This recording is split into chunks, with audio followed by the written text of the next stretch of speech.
roads, we're building highways, we're building public transit, all the while keeping costs down for families and businesses. It is a financial blueprint for the province's future as the government unveils its latest budget. Good evening. We'll have more on the government's plans for the provincial purse in just a moment, but first to an almost unimaginable scene south of the border. A massive bridge in Baltimore is a pile of twisted metal after it was struck by a cargo ship early this morning. 6 people are still missing, and tonight investigators are working to determine exactly what caused the crash. CTV's Rahim Ladani has been following the latest developments and joins us live. Rahim. Nathan, the scale of this bridge in Baltimore was quite significant. It was 2.6 kilometers long. Now, to put that into perspective, that is the same distance as if you were traveling on Yonge Street, starting from Queens Quay all the way to north of College Street. Now, you can see on this graphic the direction that the ship was heading, as well as the point of impact here at the bridge. Now, questions surrounding both the ship and the bridge are being raised. The calm and quiet waters of the Patapsco River turned violent in an instant overnight as a 300-meter cargo ship crashed into Baltimore's Francis Scott Key Bridge. Barreling down at 15 kilometers per hour, the vessel struck a bridge support, crumbling the structure within seconds. I really ran and looked. I went over there and sure as anything, it was gone. The whole bridge was just like, there was nothing there. Since sunrise, dozens of divers have been searching for the 6 people unaccounted for, still believed to be in the 8 degrees Celsius river. 8 construction workers were on the bridge filling potholes when it collapsed. 2 were rescued, one of them taken to hospital. We are still actively looking for survivors. We know, and that's the pledge we've made to these families, and this is still very much an active search and rescue mission. The container ship was headed from Baltimore to Sri Lanka when it lost power just before 1:30 Tuesday morning. The 2 Marine pilots on board were not injured and issued a mayday call right before impact, allowing officials enough time to close the bridge to commuter traffic. I want to be clear that there is no specific or credible information to suggest that there are ties to terrorism in this incident. U.S. federal records show the bridge, built in 1977, was in fair condition before the crash, able to safely carry the 30,000 vehicles that cross it each day. However, experts are already pointing to a design flaw that likely factored into the collapse. Any long-span bridge like that essentially has the 2 supports connecting it to the water. All the load has to somehow get to those 2 supports. Just like if you were holding up a pencil across 2 of your fingers and you take one away, that pencil's following, that bridge is going into the water. While the latest examination of the ship did not identify any deficiencies, the Singapore-based operator, Synergy Marine, has been sued at least 4 times over allegations of negligence. U.S. President Joe Biden, though, promising to pay to rebuild the bridge before the investigation is complete. I've directed my team to move heaven and earth to reopen the port and rebuild the bridge as soon as humanly possible. The incident in Baltimore is also prompting Canadian officials to reassure its own residents their bridges are safe. The St. Lawrence Seaway Management Corporation, which manages bridges along the seaway between Lake Ontario and Montreal, says bridge design and robust physical protections safeguard all structures along the marine corridor. Back at the port of Baltimore, all ship traffic has been suspended, with no timeline for when cargo will start moving again. It's unclear how long the search will go on for today, while officials say they're also looking for voice recorders that were on the ship at the time of the incident. Reporting live, I'm Rahim Ladani. Andrea, I'll send it back to you. Thank you, Rahim. CTV's Adrian Gabriel is in Baltimore tonight and joins us now live with the latest. Adrian, can you give us a sense from where you are, how the investigation is going at this point in time? Andrew, we're on the main road here, which leads to where the Key Bridge once stood up until this morning. Behind me, you'll see the Baltimore Sheriff's Department is here. They've completely shut down all traffic trying to head towards the bridge this hour for this community. Obviously, a devastating day, just a catastrophic collapse when that massive container ship struck the Key Bridge around 1:50 this morning. The ship, size about 300 meters long, was traveling at about 8 knots. That's about 15 kilometers an hour when it struck one of the supports. Okay, so Adrian, the investigation is expected to take some time, obviously. Can you tell us what the investigators are looking for as they try to determine exactly how this occurred? Because it is stunning. The video is stunning, and just the idea, the thought of this happening is just unbelievable. Mm-hmm. Yeah, well, when it comes to the investigation, Andrea, as I just mentioned, when it comes to the speed that the ship was traveling at, that is one of the main questions that has been lingering today that we haven't been able to get answers to. Why was the ship traveling at such a speed? We know that it had issues and it called in for a mayday, but could this have somehow been avoided? Could the ship somehow have diverted course or perhaps slowed down? Again, a lot of unanswered questions still, but very much an active investigation this hour. And as we heard from President Biden as well as the governor, this is still also an active search and rescue operation, though with each passing hour, the chance of finding anyone alive is becoming slim.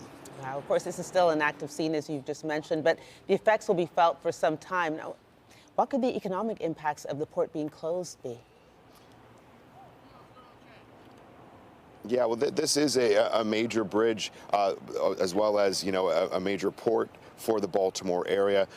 The most vehicles are shipped in and out of this port in the entire United States. When it comes to vehicle traffic, more than 12 million vehicles travel over this bridge each and every year. It's also a main bridge for commuters who are trying to get from New York City to Washington, D.C. to stay out of the downtown Baltimore area. So the economic impacts are simply massive. Of course, as you can imagine, all shipping has come to a halt and will remain that way for days to come. It's unclear how long it will take to clean the debris from the river so that it's safe for ships to travel through once again. But this is a major port. It's the 9th busiest in the entire United States, and it's going to take some time before things get back to normal. Economic and human impact. Adrian Gabriel joining us live from Baltimore. Thanks, Adrian. Take care. It's called Building a Better Ontario, and the provincial government says it's the plan to keep Ontario and Ontarians on the right financial track. There are billions of dollars in new spending plans and an admission that the province won't be able to get out of the red until just before the next election. CTV's Queen's Park Bureau Chief Siobhan Morris joins us live to break down the details. Siobhan, a busy day for you. Very busy. The government is saying here that really what's at play is high interest rates. Those are putting a real strain on the province's finances, and they admit on families as well. But opposition parties are telling us what they see in this budget is nothing substantial to help families who are struggling to make ends meet. Despite the wide smiles from the Premier and his finance minister, there's an admission in presenting this budget that life has rarely been this expensive. The best way to help people is by getting the big decisions right, making smart investments, watching the expense line, and most of all, keeping costs low on people. Called Building a Better Ontario, it's the biggest spending plan in the province's history. It lays out more than $214 billion in spending. Health accounts for almost 40% of that, followed by the hodgepodge of other programs, education, and interest on the province's debt at almost $14 billion. I think fiscally we're being responsible. We're also investing in the things that matter to the people of Ontario on our plan to build. And I just believe you can walk and chew at the same time. The return to balance has been pushed further down the road. What was expected to be a small surplus for the year ahead is now a $9.8 billion deficit. The government projects a $4.6 billion hole after that, returning to surplus just in time for the next provincial election. This budget, to me, shouts fiscal irresponsibility, right? It's half measures after half measures. And, you know, really, at the end of the day, what I think is we're spending more and getting less. Opposition leaders singled out health spending in particular. It's only a $500 million increase. Oh my goodness. People are paying out of pocket for their health care. 2.5 million Ontarians don't have access to a primary physician or primary health care. The government's trying to whittle down that number, spending $546 million over 3 years to connect 600,000 people with team-based care. There are some tidbits for drivers here. The gas tax cut is here to stay until at least the end of the year, shaving more than 5 cents off the fuel price, but costing the province more than $1 billion annually. At this point, there's no promise to make this temporary relief permanent. The government hopes to open up options for auto insurance, allowing drivers to opt out of coverage that might be duplicated through a workplace plan. but there's no particular savings target in mind. I think we're going to have more stretch goals that don't actually address the concerns people have around auto insurance. GTA police agencies will have eyes in the sky to track down car thieves as well as missing people. The OPP is getting nearly $50 million to buy 4 helicopters to help deal with crime. The government's already committed more than $1 billion for municipal infrastructure to help get to the goal of building 1.5 million homes by 2031. They're also encouraging cities to develop their own vacant home tax or offer lower tax rates to new multi-unit rental buildings. Something else missing from this budget was any added support for those using Ontario Works. We know that ODSP recipients are getting higher payouts than they used to, those annual increases tied to inflation. Reporting live from Queen's Park, I'm Siobhan Morris. Nathan, back to you. Right. Thank you, Siobhan. And later in the broadcast, we'll speak one-on-one with the finance minister to learn more about how this budget will impact residents of the GTA. More news in a moment, but first, here's a live look at the city. It has been a fairly cloudy day, but bringing the sunshine, here's Jessica Smith with a look at the current conditions. Jess. The literal sunshine doesn't really come back until tomorrow and more fulsome until about Thursday. For now, we're still dealing with a few light showers. The system, the bulk of it still sits in northern Ontario, but we've watched spotty showers off and on across the GTA throughout the day, a little heavier and more consistent now, just in time for that evening commute for many. We're sitting around 11 through Peterborough, 9 in Hamilton, 13 through Windsor, 13 in Kingston. It is relatively mild still, even with this rain making its way through. Over towards the island through Pearson, between 6 and about 8 degrees. A fairly light easterly wind tonight, mild as well. Coming up, a full look at your long-range forecast, including when the rain heads out and the sunshine comes back in. Right now, back over to Andrea and Nathan. Thanks, Jess. Residents of a St. Catharines neighborhood are in shock tonight after the deaths of a couple who'd lived there for decades. Police say the deaths appear to be suspicious and spent the day canvassing a large crime scene in the area. CTV Sean Leathong reports. This St. Catharines home is where 2 bodies were found yesterday afternoon, a place people in the neighborhood knew well. Now they say, just total shock, total shock. It was 12:16 p.m. when Niagara Regional Police received a call for an ambulance to 47 Elma Street.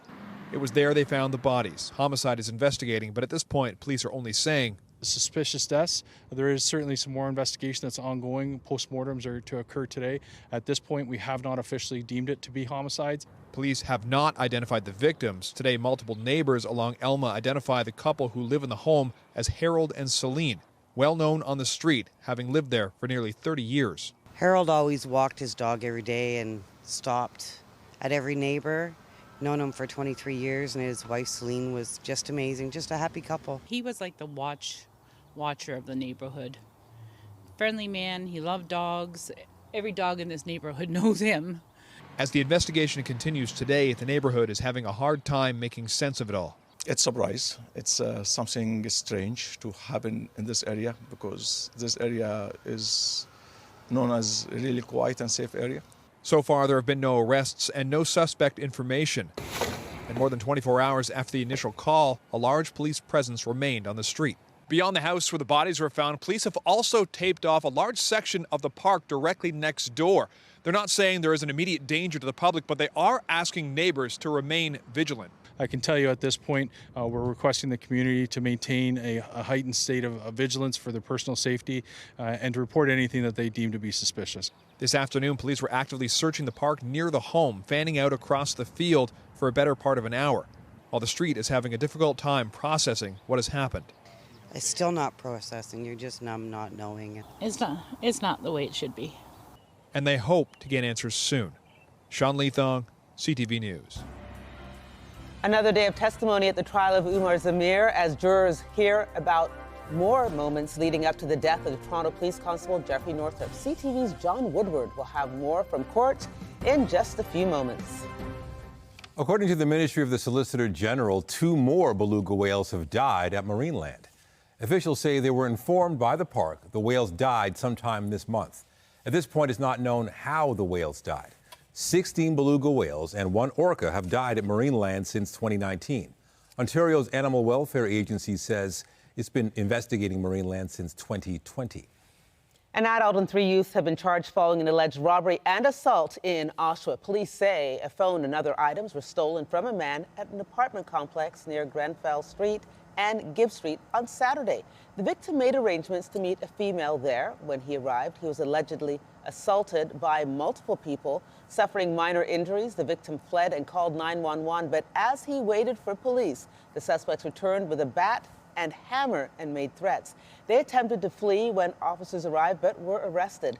A 19-year-old Whitby man is charged, along with a 17-year-old female from Kawartha Lakes and a 17-year-old male from Oshawa, along with a 16-year-old female, also from Oshawa. Meanwhile, police are looking for 2 suspects after a noxious substance was sprayed inside an Oshawa movie theater. It happened shortly before 11:30 Sunday morning at the Cineplex on Grandview Street North.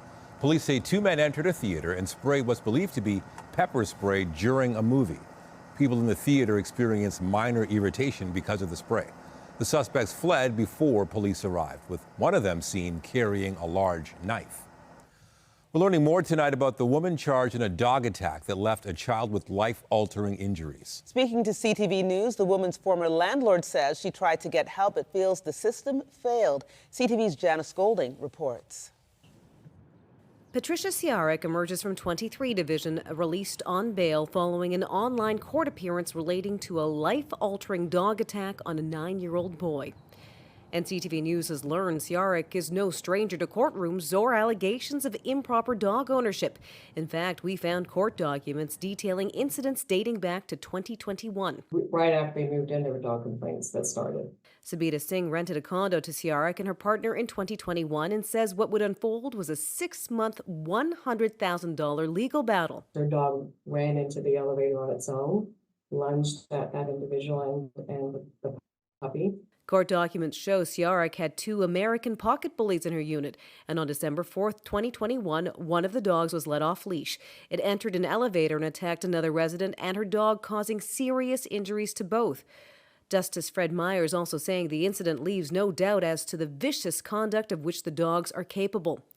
According to the court decision, the city had ordered the dogs be muzzled in public, but video evidence showed the dogs hadn't been muzzled by the owners since then. Animal control came to the unit because they were not following the rules of the dangerous dog order. We thought animal control was going to take the dog away at that point, and instead they walked out of the building and handed the dogs right back to them. Court documents show Siarek and her partner were ordered to remove the dogs multiple times, but did not do so, nor did Siarek attend repeated court hearings. Therefore, Justice Myers ordered that they be evicted and wrote, "They have not behaved as responsible dog owners, they do not obey the dangerous dog order, and they do not adequately protect the other residents from their dogs. They have allowed the dogs to wander the corridors unsupervised." If somebody doesn't comply with a dangerous dog order, that dog should be taken away and there should be ramifications. There was never any that I could see. When Singh found out Siarek had been arrested Sunday after an unleashed dog attacked a 9-year-old at a Toronto playground, she says she was horrified. Yeah, I'm extremely angry by what happened. It could have been avoided, and it's heartbreaking to see that this child has been mauled as a result of this. Singh says given how many times Siarek flouted dangerous dog rules, she lays the blame directly on officials. And I'm disappointed in the city, and I'm specifically disappointed in animal control for not doing their job. Animal Services seized the dog involved in the weekend attack. They've declined a request for comment from CTV News, however, saying it is currently a police matter. Janice Golding, CTV News. Next to the latest at the trial for the man accused of first-degree murder in the death of Constable Jeffrey Northrup. The jury hearing testimony today from the officer who drove his car into the suspect vehicle and arrested Umar Zamir. That dramatic arrest is under the microscope at Toronto's Superior Court. CTV John Woodward was in court today and joins us live with more. John. Nathan, we've now heard testimony from 2 officers about how they slammed their vehicle into the BMW that carried Zamir, his wife and young child, arrested him at gunpoint and punched him in the face. And as the other drivers watched this all go down, they bolted, damaging a lot of city property in the process, and we have that on video. These cars were about to pay for parking at the City Hall Parkade just after Canada Day 2021. Instead, they roar out, smashing through the gate arms, according to video entered in as an exhibit. All happening after the sudden crash behind them when an unmarked police van smashed into the BMW and 2 officers emerged, guns drawn, to arrest the driver, Umar Zamir. Zamir is accused of running down Constable Jeffrey Northrup earlier that night when a group of plainclothes police officers were searching for a stabbing suspect. Constable Tony Correa testified Tuesday he was driving the unmarked van positioned next to Zamir's vehicle as it was approached by Northrup and his partner Lisa Forbes. Then he said Zamir's vehicle accelerated suddenly, swiping the two of them. It backed up and then in another lurch forward ran over Northrup. Correa testified at that point Lisa Forbes screams. Not a scream at a concert, a scream like you see your brother being murdered in front of you. It's a scream that still haunts me to this day. I make a U-turn and I'm in the same driving lane where Jeff is lying. And I'm watching Jeff and he's laying there lifeless, motionless, and I'm hoping for him to just get up. Zamir has pleaded not guilty, saying he had nothing to do with the stabbing. He was actually there with his family and fleeing because he thought he was being attacked. When his wife was pulled out of the car, she told the arresting officer they didn't know the plainclothes officers were police and that their 2-year-old was in the car. Correa's partner, Sharnil Pace, said in his cross-examination, Zamir didn't comply with what I'd asked, so I struck him. You punched him? Asked Zamir's lawyer, Nader Hassan. Yes, he said. In the face? Somewhere in or about the face area. Somewhere in or about the face area means the face? Somewhere, yes. A punch that came, he admitted, after Zamir had already been cuffed. Correa's badge was still inside his shirt during the arrest. He's not said he heard Forbes or Northrup identify themselves as police, though others have testified they did. As these cars' actions may show, Zamir wasn't the only one who may not have recognized these plainclothes officers and their unmarked van as police. Much of this case comes down to what Zamir knew about the people stopping him in that parkade and what the facts are about where the officers were, where his vehicle was, what the impact situation was, and what that says about his intention, whether it was to kill or to flee. Reporting live from 361 University, I'm John Woodward. Nathan, back to you. Thank you, John. Hundreds of employees at the Art Gallery of Ontario are off the job and on the picket line. Still ahead, the issues that have sent workers from paintings to placards.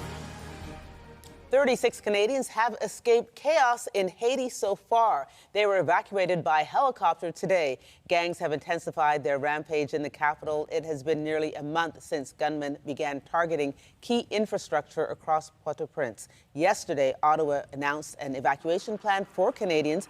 Passport holders are being offered an opportunity to be flown to neighboring Dominican Republic at no charge. As of Monday, fewer than 300 had requested assistance to leave the country. Less than 100 of them are Canadian citizens with valid passports. Israel has recalled its negotiators from ceasefire talks in Qatar. Negotiations were underway on a 6-week suspension of Israel's offensive in return for the release of hostages still held by Hamas. But today, the Israelis said Hamas made delusional demands, showing they're not interested in a deal. The group, considered a terrorist organization by Canada, has accused Israel of stalling at the talks while it carries out its military offensive. Hamas wants any deal to include the withdrawal of Israeli forces. Israel has ruled that out. In Washington, the U.S. Defense Department met with the Israeli counterpart today amid rising tensions between the two allies. Protecting Palestinian civilians from harm is both a moral necessity and a strategic imperative. In Gaza today, the number of civilian casualties is far too high, and the amount of humanitarian aid is far too low. Gaza is suffering a humanitarian catastrophe, and the situation is getting even worse. The United States is warning against a ground offensive in Rafah. The Americans said they would discuss alternative ways today to target Hamas in the southern city, but Israel said it would emphasize the ongoing threats it faces and address ways to get the hostages released, displaced residents back to their homes. In the UK, King Charles will attend the Easter Sunday service at St. George Chapel in Windsor. Buckingham Palace says the service will be smaller in scale because of the monarch's health. It will be his first public appearance at a traditional royal event since his cancer diagnosis was revealed in February. But the king appears to be gradually stepping up his engagements. He met faith leaders at the palace today. The Prince and Princess of Wales will not attend the Easter service. Kate announced last week she's undergoing treatment for cancer. In Brussels, police had their hands full with another angry protest by farmers. The farmers sprayed manure towards police, who responded by using water cannons and tear gas. Dozens of tractors also sealed off streets close to the European Union headquarters. The farmers are protesting what they call excessive red tape, increased environmental measures, cheap imports, and unfair trading practices. This demonstration comes ahead of a meeting of EU agriculture ministers. Hundreds of unionized workers at the Art Gallery of Ontario are on strike tonight. The move comes after months of contract negotiations broke down. At issue, wages and contracting out staff positions. CTV's Beth McDonnell reports. On the picket line outside the Art Gallery of Ontario, workers are painting a picture far from perfect, opting to go on strike instead of keeping the status quo. It feels good because you know what? It's like we all together and we're working together. They want to be treated with more respect, are concerned about jobs being contracted out and wages. After 10 months at the bargaining table, they rejected the AGO's latest offer. 10 months to just have a livable wage? How did I live, a few years ago, part-time worker? I could afford my apartment, I could afford my, everything. And now I have 2 kids, I have a bigger apartment, and my wages should match up, and they're not. OPSEU, the union representing more than 400 AGO members, says 60% of employees work part-time. I hope they increase our salary, this is the basis, and increase the hour because we are part-time. We don't allow to have more than 24 hours. I got full-time work after 12 years of work. And I know how precarious the part-time work system is here. I've hopped from contract to contract. Bargaining team member Megan Christou says the gallery is being influenced by privatization within government bodies. We might be government workers, but we don't have benefits. I don't have paid sick day. I don't have maternity leave. I don't have any of those things. I don't have vacation. If I need to take time off, it's coming out of my own pocket. Visitors still showed up today, even though the building was closed. The AGO writing on its website, "We remain hopeful that we will reach a negotiated agreement with OPSEU soon." Last spring, the museum announced an expansion estimated to cost $100 million. Walking off the job now, say workers, is the right thing to do. I feel very strong. We can show to power. Their message in hand with an artful play on words. Show me the Monet. Beth McDonnell, CTV News. And I'm Pat Foran. Coming up on Consumer Alert, artificial intelligence is changing our lives and the way criminals are trying to scam you. Thieves are using fake videos of Prime Minister Justin Trudeau to get you to invest in cryptocurrency platforms. One man just lost $12,000. I'll have my reports just ahead. And as we near the end of the month, we're looking back at some of the March norms. The warmest day back on March 13th, that 20.6-degree day. Everybody remembers it. It was hot. The taste of summer. A little more seasonal as we head in towards the end of this week and through to the Easter weekend. I'll have your full forecast coming up, and stay with us. We've got another full night of great shows for you right here on CTV.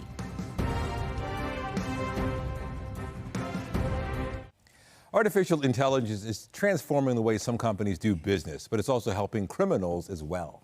Thieves can use AI to do voice cloning and create deepfake videos to trick us into making bad investment decisions. Pat Foran has our story on Consumer Alert. Pat. Thanks, Andrea and Nathan. Videos are popping up on social media that promise you can get rich quick, investing in certain platforms. Some videos use celebrities or politicians, but they're fakes. The videos have been manipulated, and what they're saying isn't true. It had Justin Trudeau endorsing it. Stephen Henry of Toronto says in November he saw a story on YouTube that appeared to have Prime Minister Justin Trudeau recommending a cryptocurrency exchange. We have developed an investment platform that we believe can help every Canadian safeguard their financial future, even during periods of inflation. They simply need to visit our website and fill out the form. After that, our manager will contact them. Based on the video, Henry decided to invest. I thought it's got to be legitimate. It's got to be perfect. It's got to be like, how could you get the Prime Minister endorsing it if it's not, official? He started with $250 and kept investing more as it appeared his account had grown to over $40,000.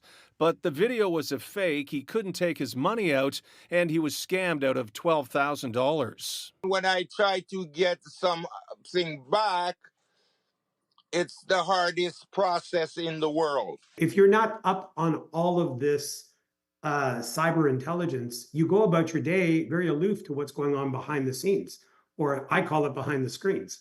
A survey by the cybersecurity company Okta found that 75% of Canadians fear their identity could be stolen due to advancements in AI, and only 20% are confident they can recognize AI attempts to compromise their information. I think AI is here to stay, and I think it's going to continue to get more and more complex, which is why it's so important as Canadians that we fundamentally secure what we're putting out on the internet. So you're saying that all of that was AI? Henry says the $12,000 was his savings he was trying to grow to find a better place to live. Now I'm being ripped off all my chances of even making a life. That's all I have. And the Prime Minister's office told CTV News late today it's aware of the deep fake videos and that the amount of deceptive, fake, and misleading information targeting elected officials is concerning and unacceptable. On your side, I'm Pat Foran. If you have a consumer story idea, email us at alert@ctv.ca. All right, a little cloudy, a bit of rain, not the nicest looking day, but at least it's seasonal. Yeah, you know what? We had such a weird start to the month of March. It was warm, then it was cold, then we had that 20-degree day, then that snowstorm that was just a couple of days ago, a distant memory now, but we're settling into a much more seasonal forecast. So once the rain pushes its way north and east, behind it, beautiful sunshine. We just have to get through the rest of today first. Weather is brought to you by Train, the most reliable heating and cooling brand. It's hard to stop a train. Now, the rain's been kind of coming in and out through pockets off and on throughout the day. We're seeing it now as we kind of head through the evening. As we head past midnight, the bulk of this pushes out again north and east, and behind it, a much more stable air mass. High pressure settles in and makes for a really beautiful kind of end to the week. Right now, still quite mild. We're at 13 through Windsor, 14 in Trenton, 8 here in the city, even 10 up through Muskoka. We're relatively at or above the seasonal mark for the most part across southern Ontario. Tonight, really no change. We're holding on at about 7 degrees. We should be around -2. The same in areas down towards, say, Hamilton. We're pretty much kind of even keel for some areas, but we're looking at this warmth continuing to build as we head into the day tomorrow. A very seasonal day ahead of us. Will be around 9. We should be at 7. Pretty much the same right across the board across southern Ontario. The showers, though, will linger in the eastern portion of the province. The bulk of this low, again, pushing north and east as we head throughout the rest of our evening and into the day tomorrow. Again, high pressure will start to push its way in. The chance of rain lingers into the early morning hours, and then after that, we're getting a bit of a break. So the chance of active weather really does push out as we get into the bulk of that morning commute. Cloudy for the most part, a few sunny breaks here and there. And then as we head into Thursday, the sunshine really starts to come out, and it's going to be a really beautiful end to the week. It's a busy weekend as we head in towards Easter for many, whether you're working, traveling, just taking some time off. So forecast-wise, at least makes it a little easier to get around. Again, tomorrow, pretty close to that seasonal mark, right on par, really, as we get into the day on Thursday. And as that stable air mass really settles in, it makes for a fantastic end as we get through our Friday, Saturday, Sunday, and Monday. Getting in towards the bulk of the weekend, depending on if you're Easter egg hunting or not, you might be able to do it outside if you're brave. And if the ground is, you don't mind it being a little bit soggy from the rain that we have had. As we get in towards Monday, though, it is going to get a little cloudier, but generally still quite nice to spend some time outdoors. We welcome in a brand new month on Monday. Hard to believe. It happens every time. All of a sudden, March is gone. April is here. And we're staying a little cloudy as we head in towards the middle of next week. But overall, a very seasonal way to wrap up the month of March. Hard to believe we had a snowstorm just a few days ago, rain today, and then sunshine as we head through the rest of the week. Nathan. Thank you, Jess. Still to come tonight, Canada Goose announces cuts to its global workforce, while the Canadian coat maker is cutting jobs. We're joined now by Ontario's Finance Minister, Peter Bethlenfalvy. Thanks for joining us, Minister. Why is it taking so long to get out of a deficit and balance the books? Well, a couple of reasons. First off, we're not immune from the slowdown in global economies around the world. We've seen that happen in other provinces as well, where they've seen softer revenues. So we're not immune in Ontario. And, costs are up, not just for people, but for governments as well. And so, we're going to have a deficit for a little while longer. But, what I won't compromise is investing in rebuilding our economy, investing in electric vehicles and the Ring of Fire and critical infrastructure, build hospitals and roads and public transit, and invest in our workers. And and at the same time help people a little bit with the cost of living. So, you know, I think deficits are short-term, investing in people and the economy and infrastructure is long-term. Right, there is a lot of spending in this budget. The opposition says, though, there's no plan to build affordable housing. How do you respond to that? Well, I think they should look at the investment that we're making in through municipalities by investing another $1.8 billion for housing enabling infrastructure. And what that means is we're helping municipalities put more water and wastewater and roads and transit into their communities so they can have the infrastructure necessary to build those condos, the supportive housing, the seniors housing, the affordable housing. So, you know, we're getting lots of support from municipalities. We're working really well together. What we do need, however, is the federal government to step up and not throw spears, but just join us, because that's what people want. They want more infrastructure. They want us to build houses and make life more affordable, and we need the federal government to get in there and build some more infrastructure with us. And with that, how is the province addressing the shortage of doctors, nurses, and PSWs? The Financial Accountability Office says that we are still short billions to meet the need over the next few years. No, we're making great progress. And by the way, you know, every developed nation on the planet is dealing with the same situation. But we're doing better than most, and in part by investing another $500 million that we announced today to have 600,000 more patients come on to primary care by making that investment in interprofessional teams for healthcare. We're also investing in human health resources, almost over $600 million. This will help recruit more registered nurses, registered practical nurses in our colleges and universities. We're making the extern program permanent. What that means is before nurses get their degrees, they work in hospitals. So it's pulling out all the stops, historic and unprecedented investment, including home care and community care, including mental health and addiction investments, including more funding for our hospitals so they can continue to reduce surgical wait times. And what about the new police helicopters? It was a bit of a surprise. Why do this now? Well, I think crime is, you know, we see it all around. You know, on your newscast, you know, I watch CTV. I see, you know, lead off with crime often. You know, there's auto theft, there's assaults, there's crime, you know, and as our population grows and we have a lot more crime, we want to give our first responders the tools necessary for them to combat crime and do their job. And these helicopters have proven to be very effective. It's something the OPP and other chiefs have been asking for, chiefs of police. We have one in Durham region and it's very effective. They tell me that it really helps catching the bad guys. So we want to give our police the tools that they need to catch the bad guys. All right, well said. Finance Minister Peter Bethlenfalvy, thank you. My pleasure. Coming up in just a few minutes on CTV News at 6, we'll take you inside a new auction of some incredible items from the life of one of hockey's greatest players. Unique and very Canadian. We are live at the Enercare Centre for the one-of-a-kind spring show, checking out all that Canadian artisans have to offer. The CP24 Breakfast, where Toronto gets its everything every morning. Sure as anything, it was gone. The whole bridge was just like, there was nothing there. Updating our top stories, 6 people are still missing after a massive bridge collapse in Baltimore overnight. Investigators trying to determine exactly why a cargo ship struck the bridge minutes after issuing a Mayday call. That call may have saved lives as authorities were able to stop traffic from crossing the bridge before the moment of impact. No new taxes, no new tolls, no new fees. The Ontario government delivered its latest budget. The document calls for more than $214 billion in spending and suggests the province will get out of its deficit 1 year later than earlier suggested. Total shock. Total shock. You're just numb not knowing it. It's not the way it should be. Residents of the St. Catharines neighborhood are on edge tonight after suspicious deaths of a couple who'd lived in the area for nearly 3 decades. Tonight, police remain on the scene as their investigation continues. At this point, police aren't saying how the pair died.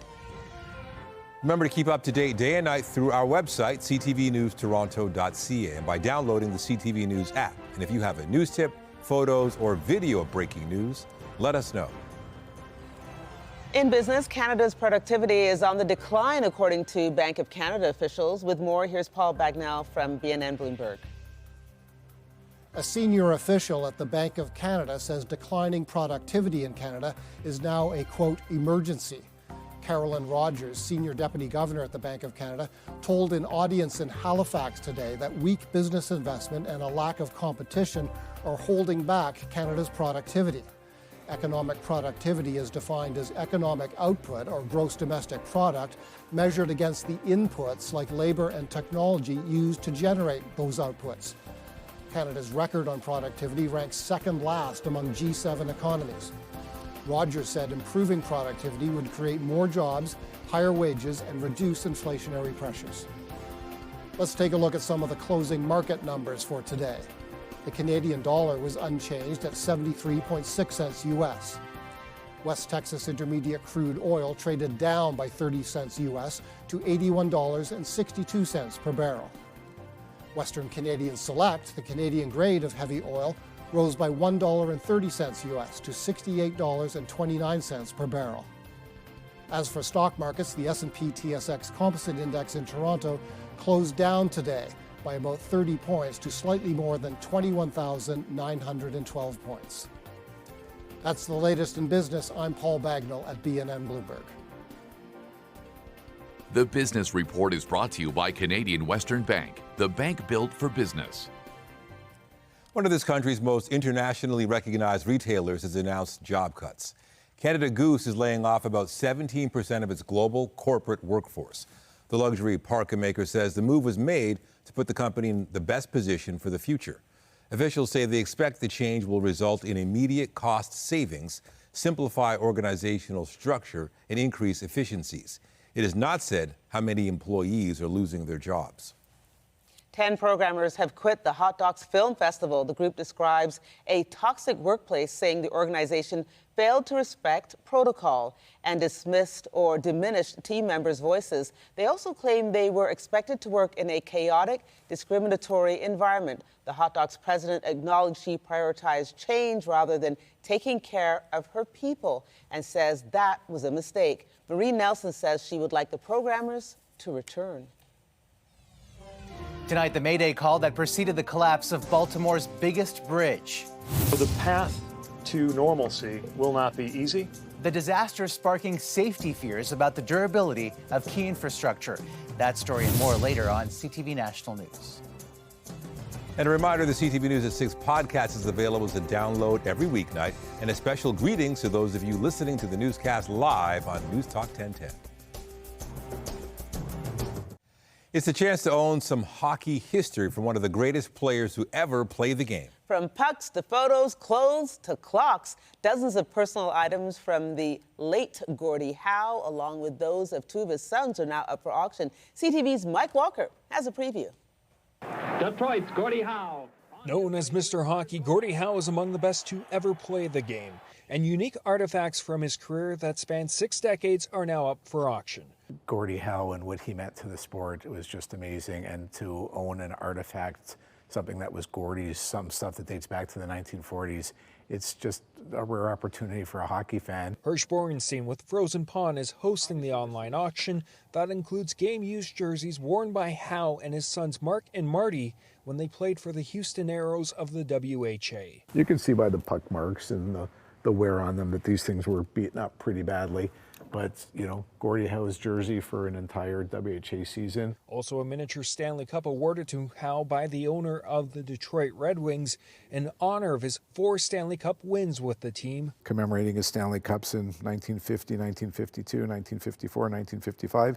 It's the same as the miniature Stanley Cups that players would get today. This is Gordie Howe, so it's quite unique. It's one of a kind. There are more than 500 items up for auction, and there is much more than signed hockey equipment and memorabilia.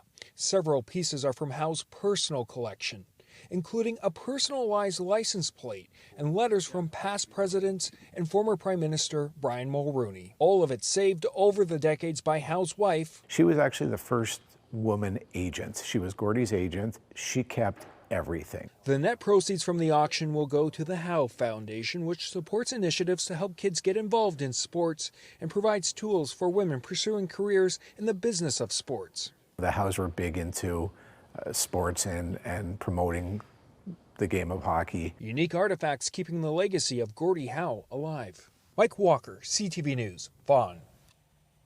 Well, I guess there's not much skating on ponds these days, hearing that hockey story, but the better weather is coming. It is. You know, we have the indoor rink still for those who are the diehard skating fans, but we're not looking at much of a kind of a wintry weather to bring us into anything that's going to let you go skating. But as we head in towards the end of the week, the sun does come out and it will be fantastic. We just have to get through the rest of this evening first. Still watching for some showers out there, but they will make their way out as we head past midnight. Temperature-wise, still very mild as we head into that second half of our day. Around home tomorrow, not bad, not a ton of sunshine, but hey, at least it's dry, a really breezy but warm southwesterly wind. As we head in towards the middle and end of the week, it gets better and better and better. And looking ahead to that Easter weekend, it is going to be fantastic to spend some time outside, maybe hunt for chocolate or maybe just stay inside and eat it. And for chocolate it is. Thank you, Jess. Be sure to join Omar Sachedina tonight at 11 for CTV National News, followed by Zoraida Allman with her next local newscast at 11:30. In the meantime, our coverage continues anytime on CP24 and online at ctvnewstoronto.ca. For Jessica Smith and all of us at CTV News, thank you for watching and have a good night. Good night.